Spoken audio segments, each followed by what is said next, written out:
ரூம்லேயே இருக்க இது பண்ணாமல் அப்படியே வெளியில் போகிறது, மற்றவங்கள்ட்டலாம் நான் வேலை தேடி தானே போனேன், வேலை விஷயமா மற்றவங்கள்ட்ட பேசுறதுன்ட்டு இது பண்ணும்போது அந்த பில்டிங்க்கு செக்யூரிட்டி ஒருத்தர் இருந்தாப்புல, ஒரு நம்ம தமிழ்நாட்டுக்காரர், புதுக்கோட்டைக்காரர். அவர்கிட்ட போயிட்டு நாம் பேசினா, இந்த மாதிரி நான் உளுந்தூர்பேட்டையிலேருந்து வந்திருக்கிறேன்னா, இந்த மாதிரி டிசைனர் வேலை செஞ்சுட்டு இருந்தேன், இங்கே வந்தால் இன்னும் பெட்டராக ஏதாவது வேலை தேடலாம், சேலரியும் பெட்டராக இருக்கும்னுட்டுக்காக வந்தேன்னா, அவர் வந்து சொன்னாப்புல, இந்த வேலைக்கு வந்துட்டு எப்படி நீங்கள் வேறு வேலை தேடுவீங்க அப்படின்னு சொல்லி என்கிட்ட கேட்டாப்புல.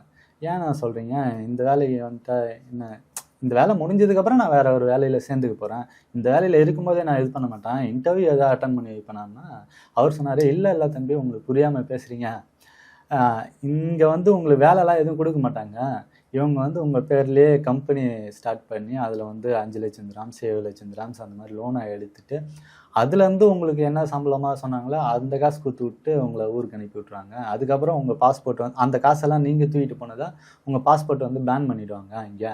அதுக்கப்புறம் நீங்கள் எப்படி இங்கே வர முடியும், நீங்கள் வேறு வேலை எப்படி செய்ய முடியும் அப்படின்னு சொல்லி சொன்னாப்புல. அப்போ தான் எனக்கு வந்து அங்கே நடக்கிறது வந்து ஒரு பிடிப்படுது. ஆமாம்.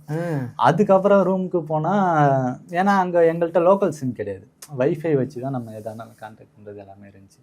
அதுக்கப்புறம் நான் ரூமுக்கு போயிட்டு அந்த இது திராம்ஸ்க்கான மதிப்புலாம் பார்த்தா 7 லட்சம் திராம்ஸ்னால் 2.25 கோடி 2.5 கோடி சம்திங் வருது. ஒரு ஆள் மேலே 2 கோடிக்கு மேலே எடுக்கிறாங்க. ஒரு ஆள் பேர்ல, ஒரு கம்பெனி பேர்ல. ஓகே சரிங்களா? அந்த மாதிரி. அப்போ ஒரு ஆள் பேர்ல அவன் 5 கம்பெனி ரெஜிஸ்டர் பண்றான்னா 10 கோடி ரூபாய்க்கு மேல எடுக்கிறாங்களா?